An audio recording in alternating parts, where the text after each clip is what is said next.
get started. I know you all want to get back to your offices, and I know you're all anxious to hear from Mayor Tory. Thank you.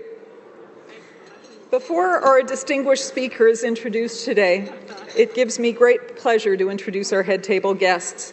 I'll ask each guest to rise for a brief moment when I call his or her name, and audience, please refrain from applauding until I've introduced the entire head table. So, our head table guests. Closest to me is Mr. Noble Shumar. Noble is past president of the Empire Club of Canada and a partner at Castles Brock and Blackwell.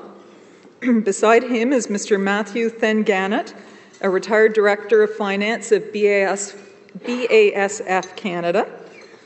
Beside him is Ms. Beth Wilson, Chair, Toronto Region Board of Trade and Toronto Managing Partner of KPMG. Mr. Tim Smitherman is beside her. Tim, Director of the Empire Club of Canada and Manager Communications, Government and Public Relations of Samsung Renewable Energy Inc. Next is Tina Arvanidis. Tina is a Director of the Empire Club of Canada and Vice President, Government Relations and Communications of the Ontario Energy Association. Beside Tina is Ms. Teresa Di Felice, Director, Government and Community Relations and Driver Training, CAA, South Central Ontario. Beside Teresa is Councillor Jay Robinson, the Chair of Public Works and Infrastructure Committee, City of Toronto, and Councillor for Ward 25, Don Valley West. Beside Councillor Robinson is Mr. Simon Dwyer, Director, Government Affairs, Bell Canada. And of course, you all know Mayor John Tory, City of Toronto. Ladies and gentlemen, your head table guests.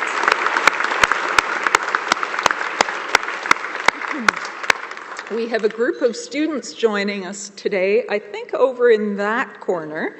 The students are from Centennial College.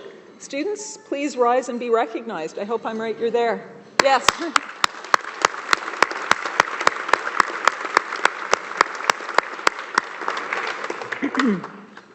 Now it's my distinct pleasure to introduce a man who has spent his career promoting and giving back to the city he loves, Mayor John Tory, Toronto's 65th Mayor.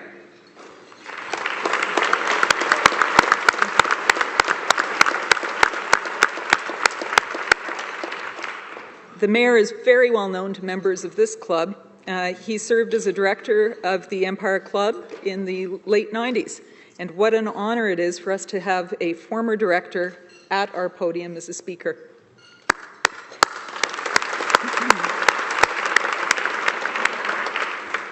Some of you will also recall that Mayor Tory was here as recently as last fall for the mayoral candidates debate.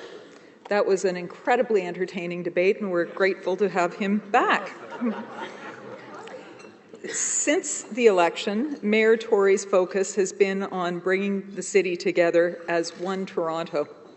He has worked hard to tackle transit and traffic congestion, which brings us to why the Mayor is here with us today.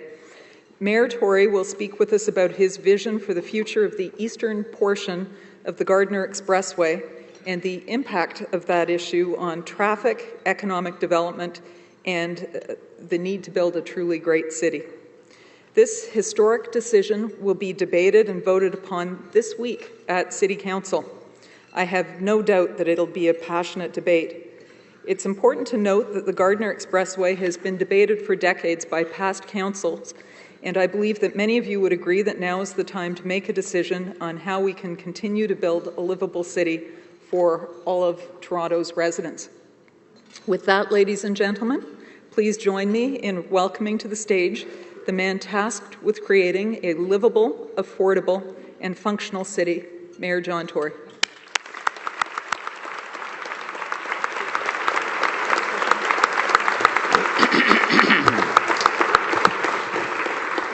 Well, President Andrea and fellow members of City Council, and there are a number here today that I would like to acknowledge. Deputy Mayor Denzil Menon-Wong, Councillor Jay Robinson, who was previously introduced, Councillor and Deputy Mayor Vince Crisanti, Councillor Francis Nunziata, who is also the Speaker of the City Council, Councillor Justin DiCiano, Councillor Christian Carmichael Greb, and Councillor Raymond Cho. And I apologize if I've missed anybody that is here that I didn't see on the way in, but I welcome them all to the Empire Club today, and we're all privileged to serve you in public office. Now, I should say, President Andrea, in response to your kind words of introduction, one of the great things about this job is that I could have come here today, and it could be the same any given day, and introduced or talked about any one of a number of controversial issues that are on the plate.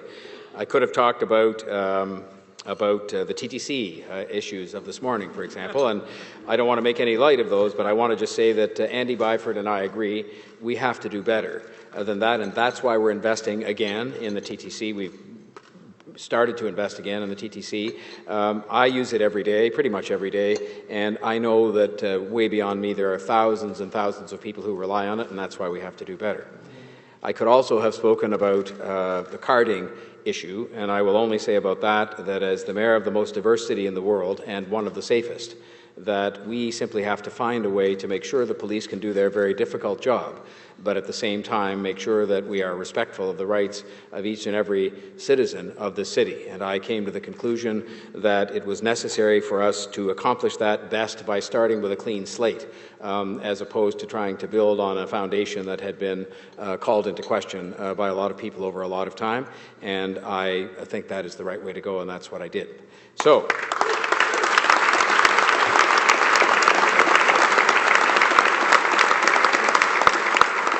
to today's issue, and obviously one name looms very large in the news this week, and that is the name Gardiner.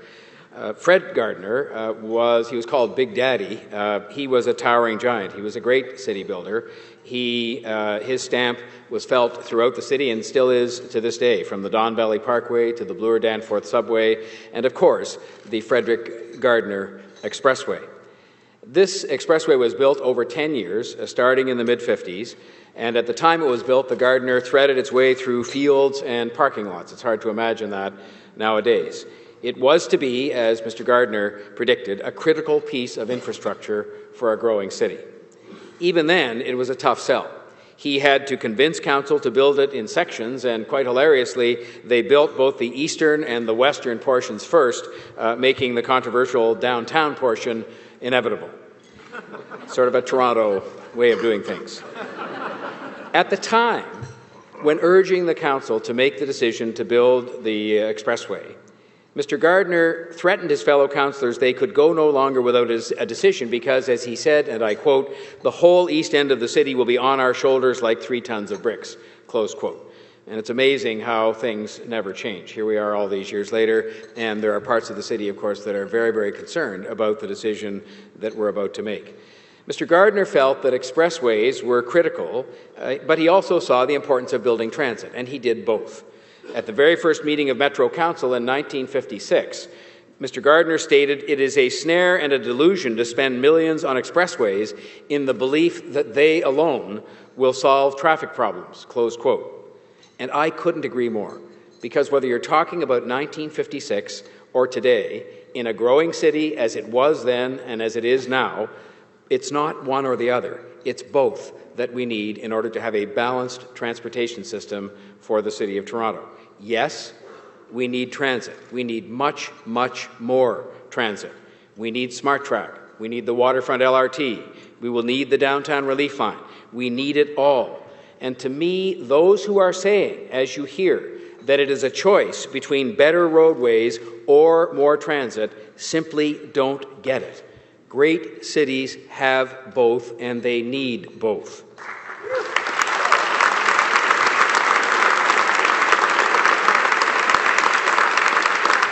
Unfortunately, some of the reality we face today is a result of the fact that we haven't kept up with Mr. Gardiner's efforts to build transit and infrastructure for the city that we are today, and perhaps just as importantly, for the city we're going to become. We are a great city, but the fact is today we're playing catch-up. Our roadways and our transit systems are overburdened, they are overcrowded, they are overrun, and in many cases they are out of date. We are one of the most congested cities in North America. That is a list, the placement on the list we don't talk about very much. We're proud of the placements we have, and we should be, in this world of livability and business competitiveness and tax competitiveness and a whole bunch of other things. But we shouldn't be proud of the fact that we rank as highly as we do on the list of congested cities, because it costs our citizens countless hours of their time. It costs our economy billions of dollars annually, and that means jobs.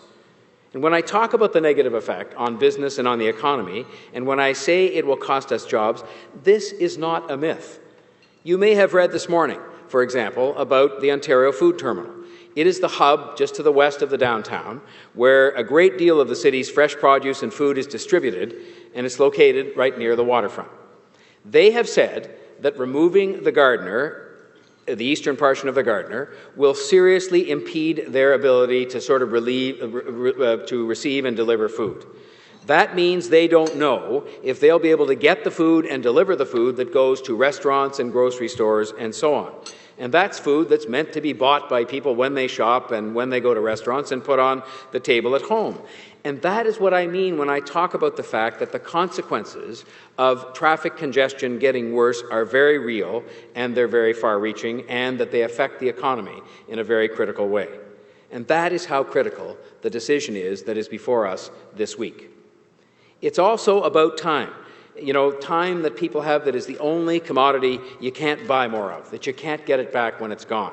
Time better spent at home, I think most people would say, with their families.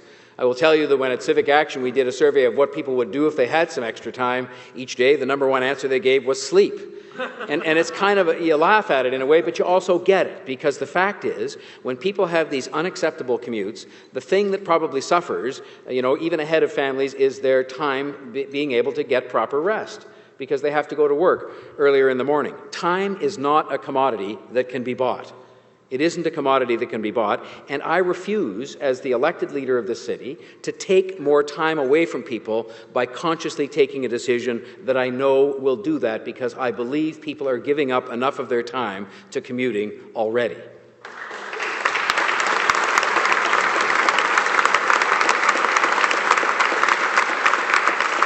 And I believe, ladies and gentlemen, that that's a large part of what this discussion is all about. All through the election campaign, and in the 6 months since I became mayor, it is the number one thing that I hear from people. They are sick and tired of having their time taken away from them because they're stuck in traffic or stuck on a subway platform. We have to do better than this. We have to take actions as a council that will make life better for the people of the City of Toronto. So this week, we're faced with a decision as to what to do with a 1.7-kilometre stretch of the eastern Gardiner. Now, let me be clear. The rest of the Gardiner will remain, over 90% of the roadway, to be fixed up, but to be left in place. In fact, most of the western Gardiner has already been surrounded, as you know, by condominium and office development. The Gardiner, as we know it today, the western portion, threads its way next to condos and office towers. We have steadily and surely grown up around it as a city, and that trend is set to continue. But when it comes to the future of this small eastern portion of the Gardiner, which makes up the critical connection between the Don Valley Parkway and the Gardiner, we have three options, and you can see them illustrated here on the screens. First, you'll see on the left, we can maintain the Gardiner as it is, repairing it to ensure that it remains safe for drivers and for pedestrians walking nearby. The second option, we can tear it down and replace it with an 8-lane roadway at street level, and that's on the right-hand side of the screen. And finally, option 3, in the middle, is the hybrid approach, which would remove a section of the expressway and open up lands to the east of the Gardiner, but also maintain in place a continuous connection with the Don Valley Parkway, something that I believe is critically important. Now,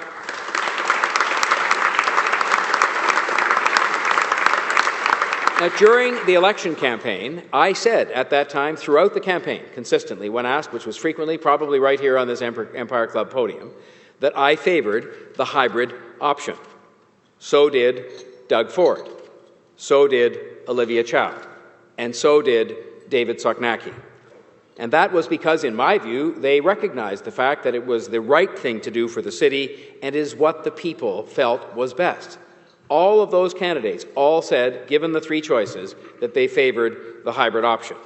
And let's be clear, any way you look at it, with three of those candidates having received a huge proportion of the total vote of the electorate, to the extent people were thinking about that issue during the election campaign, that is what people voted for, and that is why I will be voting for it this coming week, and that is why a large number of my council colleagues will be voting for it as well.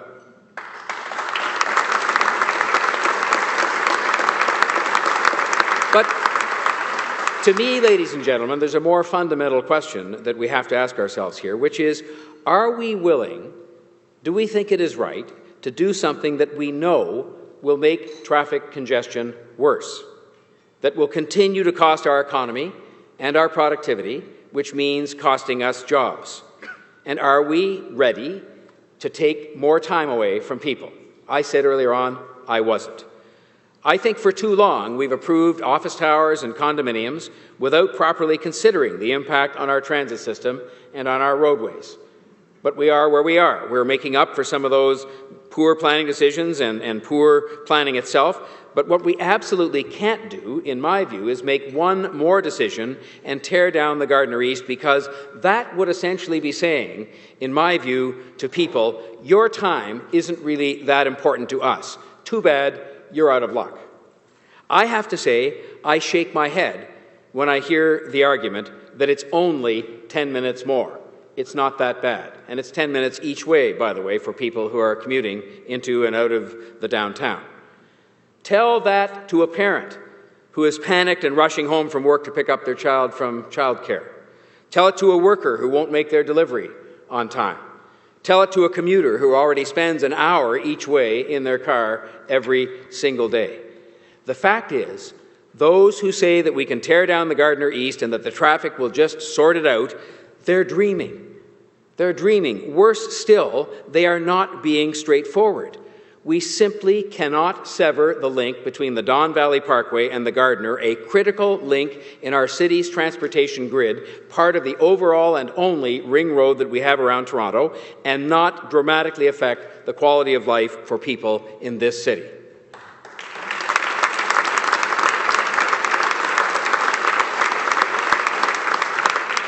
And I'll have more to say about this in a minute, but it isn't just people going to and from work or going to get their kids at childcare or whatever. It's also about trucks and vehicles performing functions in the economy, delivering goods and services to people. But it also isn't just about drivers. The traffic has to go somewhere. This notion is peddled out there that the traffic is somehow going to vanish. It's going to disappear, they say. Well, the question is, do we really believe it's going to disappear? And if not, because I think we know better than to know it's going to disappear, the real question to be asked is, where will it go? And yes, it will go on arterial streets, key east-west arterial streets in particular, which, notwithstanding some of the early efforts we've tried to make since I became mayor, are pretty clogged up as it is. But it's also going to go on to streets that are residential streets. It's going to go on to those streets. It's going to go on to a street in front of your house or your condo or your apartment, and suddenly there's going to be traffic there which used to bypass those kinds of neighborhoods using the express connection between the Parkway and the Gardiner. We will have trucks. If part of the reason we're doing this, and it is a reason that I support, that's why the hybrid option actually allows us the opportunity to free up lands for the exciting development of our waterfront and lands to the north of the waterfront. But if part of the reason is so that we can do that, and that's going to be good for the city, then we also have to acknowledge there are going to be a lot of trucks and other construction vehicles going in and out of that area going forward, and that's right at the place where the Parkway and the Gardiner come together.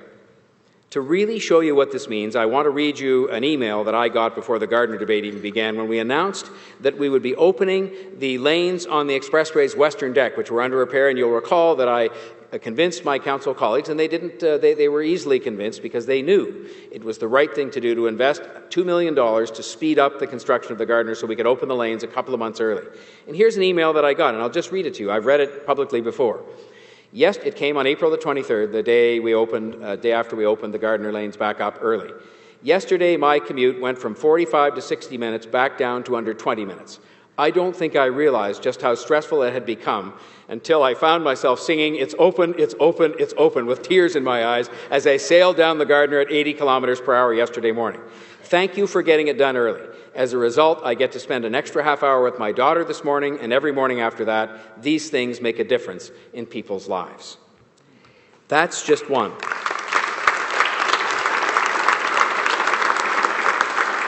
And I could read you emails like that from people who are just ordinary citizens trying to get to and from their work or trying to get to and from somewhere, or from business people who are just trying to get to and from their work and just trying to get to and from their customers, for example. And to me, all of this, the framework through which we look at this kind of decision, has to be at least in part about that, about helping people, helping them to get to work on time, helping them get home on time, helping to give them more time with their kids and with their families and their friends. A great city, yes, a great city is one in which you enjoy all of the great features, the waterfront, the museums, the restaurants, the festivals, but it is not a city that is endlessly plagued with endless traffic delays, congestion, and gridlock. I do not believe that is the kind of great city that I was elected to build.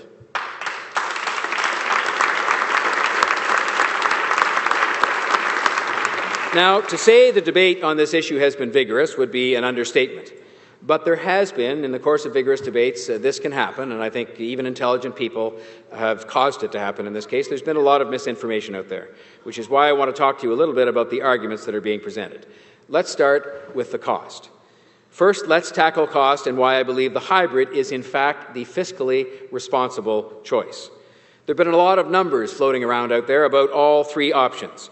But if we want to get a real sense of the cost, we should look at the question of how much money the city would need in the bank today to build any of these three options.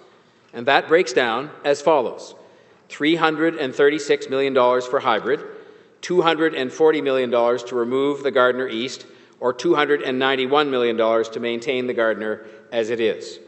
So there is a difference between the hybrid and the remove options, and if you've done the math, which many of you are fast enough to do, it's $96 million. But what keeps getting lost is that none of these projections include the cost of congestion.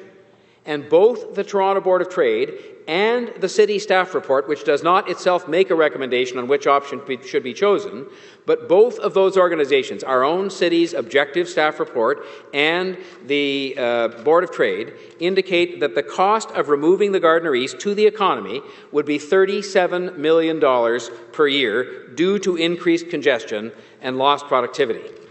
So in effect, 3 years after we remove the Gardiner East, the difference in price between remove and hybrid is a wash because you've had 3 years of this damage and cost to the economy. And after that, it would actually cost the city money and jobs every year thereafter that the Gardiner Parkway connection was gone. I believe that if we told the citizens of this city that we're going to spend money to increase their commute times and cost our economy millions of dollars more every year going forward due to increased congestion, they'd say we were nuts, and I'd say they'd be right.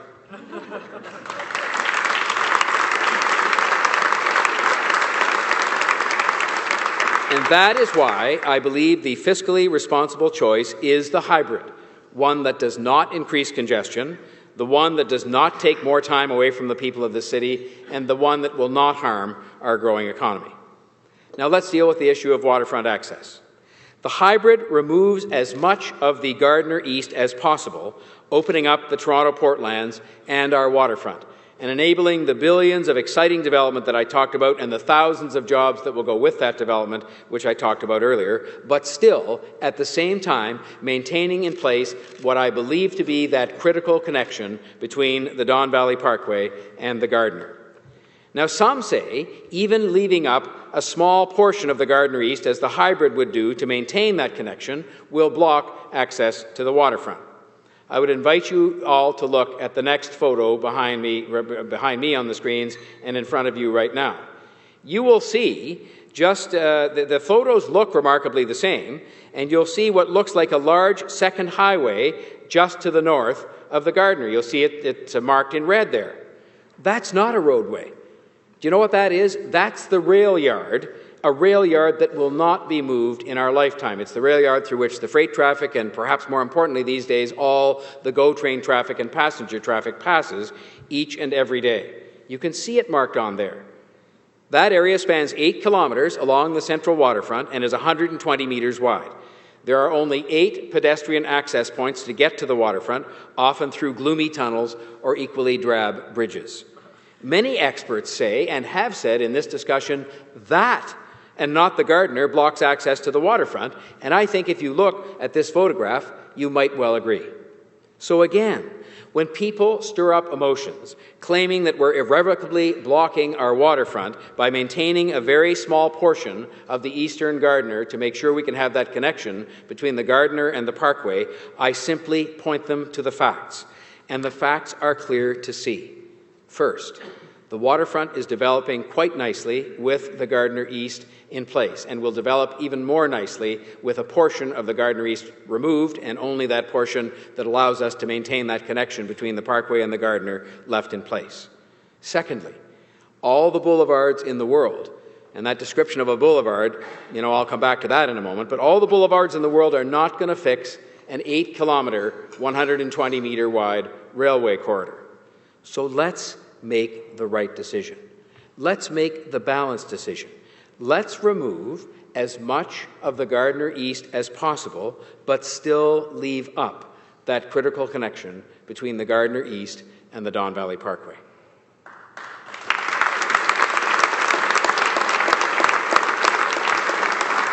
Now let's talk about how these options will affect traffic congestion. As I mentioned earlier, time is precious. Time is not a commodity you can go and buy more of. And while experts disagree on just exactly how much more time we are taking from the people of Toronto, the facts remain. Number one, removing that piece of the Gardiner on the east will make traffic worse. Every study, every single one, says to some degree or another, traffic is going to be made worse. Whether it's 3 to 5 minutes or 10, depending on whose numbers you accept, there is no doubt there will be a negative impact on people's commuting times, which are already among the longest in North America. And that is before we factor in the millions of new residents. Everyone agrees. There's not a person who disagrees with us. The millions of new residents, people agree, are coming, thank goodness, to this region over the next few years. And it is before the chaos of construction. 5 years' worth, and again, you'll find this right in the city's report, 5 years' worth at least for the remove option of what is admitted to be traffic chaos, I'll call it that. There's huge detours and disruption versus 2.5 years of disruption for the hybrid option. That is bad news, that kind of 5 years versus 2, the kind of longer commute times as opposed to shorter. Bad news for families, bad news for the business, bad news for the environment, and it is bad news for quality of life overall in this city. And I did not get elected to make congestion worse. In fact, I expressly ran on the commitment that I would not do anything to make it worse and that I would do things to make it better, because it was better for people and their family lives, better for business, better for the overall quality of life in this city. That is what I said I would do, and I have made my choice of these options on that basis. And again, I would suggest to you, the balanced thing to do is to remove as much of the Gardiner East as possible, but still leave in place that critical express connection between the Don Valley Parkway and the Gardiner so that we can keep this city moving.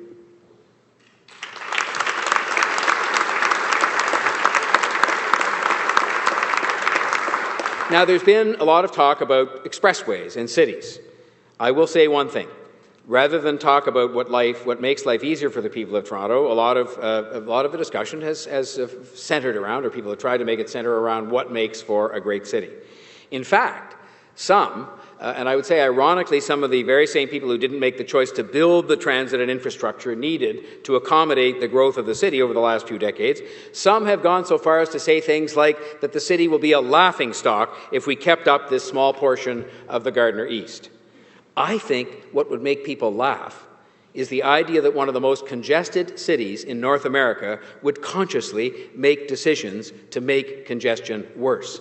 I think they'd have reason to smile at that, maybe smiling in a self-satisfied way because they know that that would make us a less attractive place to live and to do business. To me, a great city is one that has to make sure it takes into account the ability of people to get to work on time and to get home on time and just to get around on a timely basis.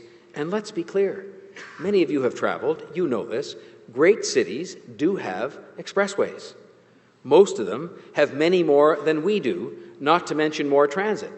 It's one of the problems our city faced is that we did not make the decisions over the years to have either more lanes of expressway or more lanes of transit. In fact, we decided in some sort of mysterious way to have neither of the above, and it's led us to where we are today. But many of the great cities have more expressways than we do, not to mention more transit. Vancouver, one of the most livable cities in the world, along with us, as voted by The Economist for several years, has an elevated expressway, as many of you will know, that runs right through the centre of Granville Island, a huge tourist attraction. That expressway is celebrated, it is animated, and again, it shows that great cities have expressways. London, England, one of the greatest and oldest cities in the world. It has developed one of the most expansive animated expressways in the world. Underneath that expressway, the Westway Expressway, there are tennis courts, rock climbing walls, skateboard parks, riding stables, and sports fields. It's incredible. It shows you what we can do here in Toronto if we decide that we're going to be imaginative, that we're going to animate ourselves, that we're going to take advantage of the great talent that we have in this city without increasing congestion and damaging the economy. And I could go on to cite other examples. New York, Amsterdam, Tokyo. They have all confronted this need to maintain in place a balanced transportation system, but the need to make sure that that was hospitable, welcoming urban space at the same time. They have managed to make use of the space underneath expressways and around expressways, transforming space that was otherwise dead into vibrant pieces of the urban fabric. Now, we've started to do that here in Toronto, so it isn't something we even have to look at pictures of from far away. We have the Underpass Park, and it is something that is underneath the eastern Gardiner, and it is written up and given huge credit for being innovative and forward-thinking. And we find ourselves up against it now because we dithered and didn't make decisions, as was mentioned in the course of the introduction, so we find ourselves up against it, and we're playing catch-up when it comes to our infrastructure. But I intend to take on personally the challenge of using that talent that we have, using examples from around the world, inviting other people from around the world to come here and say to us, how can we take the space under the Gardiner and bring it to life, to make it creative, to make it welcoming urban space, to do what they've done in Philadelphia with skate parks or markets in Rio or art galleries in Amsterdam. The possibilities are endless, while at the same time making sure we don't make traffic congestion worse and that we maintain in place that critical connection between the Don Valley Parkway and the Gardiner. And so I say respectfully to those who disagree with me that I remain convinced that my position is the most sensible, balanced position for the mayor of the entire city to take. And that is my job. I am the mayor of the entire city. This is not a perfect option, but I believe it is the best option. I am not the mayor of downtown developers. I am not the mayor of one political faction or another. I am not the mayor of one part of the city or another, or the mayor for cars or for bikes or for trucks. I am the mayor of one Toronto, the mayor who must take and must make the broad interests of all Torontonians, take those into account, take into account the needs of all parts of the city, all aspects of any challenge like this. And that includes all of the things I've talked about today, the economy, jobs, people's time, and so on. And those needs are going to differ depending on which part of the city you're in, but it is my job to take into account all of those different things and try to do what I think is right. I am confident that the hybrid option is the best choice for this city as a whole and the best way forward. It's the best way to keep our city and to keep the economy moving, the best way to unlock potential and value in emerging areas. It is the best for investment and jobs. That is why so many major business organizations and unions support the hybrid option. Look it up. You'll see an excellent piece in the newspaper this morning from Jan De Silva, the CEO of the Board of Trade. And you'll read why she, speaking on behalf of the membership of the Board of Trade, 10,000 businesses, believe the hybrid option is the right one for jobs in the economy. And the same with these unions. The unions and the businesses are in the job creation and employment business. And they know that sound transportation decision-making is key to getting and keeping jobs in Toronto. You can't build a great city without jobs. As many jobs as possible, and it is interesting to pause and reflect on this question. Why are so many of Toronto's businesses and business organizations and unions supporting the hybrid option? Think about that for a minute. We have a city to build, and that must include keeping people moving and keeping people employed.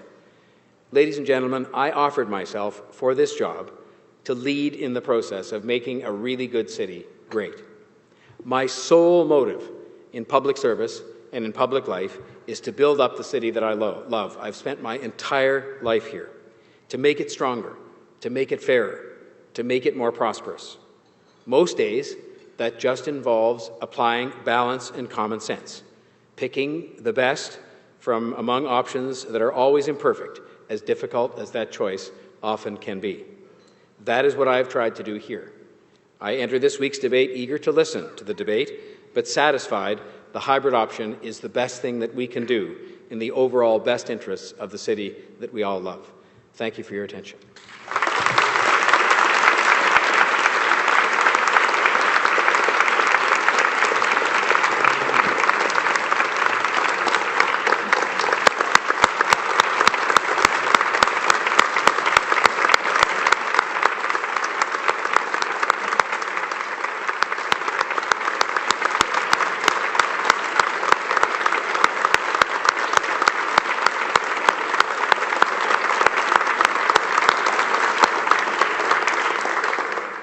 Ladies and gentlemen, Simon Dwyer from Bell Canada will join me at the podium to thank our speaker today. Thank you. Thank you very much. On behalf of Bell Canada, I am very happy to be here to support the Mayor and thank him, not only for his words just now, but for the leadership he has shown in the short period of time he's been in office. Once upon a time, before joining Bell, 14 years ago, I worked for the then Mayor of Toronto, a gentleman named Mel Lastman. Maybe you've heard of him. He was a quiet guy.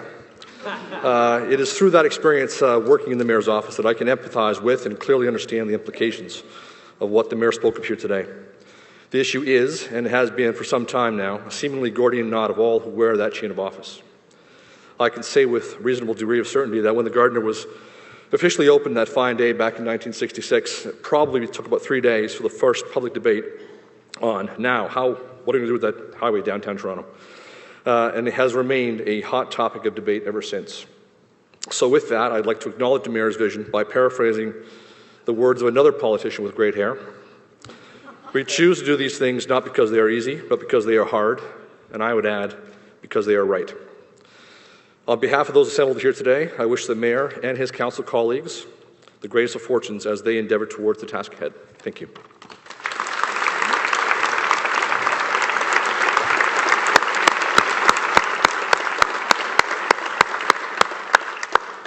I'd like to take a moment to thank the generous sponsors of today's lunch. Bell for sponsoring our event. Thank you, Bell.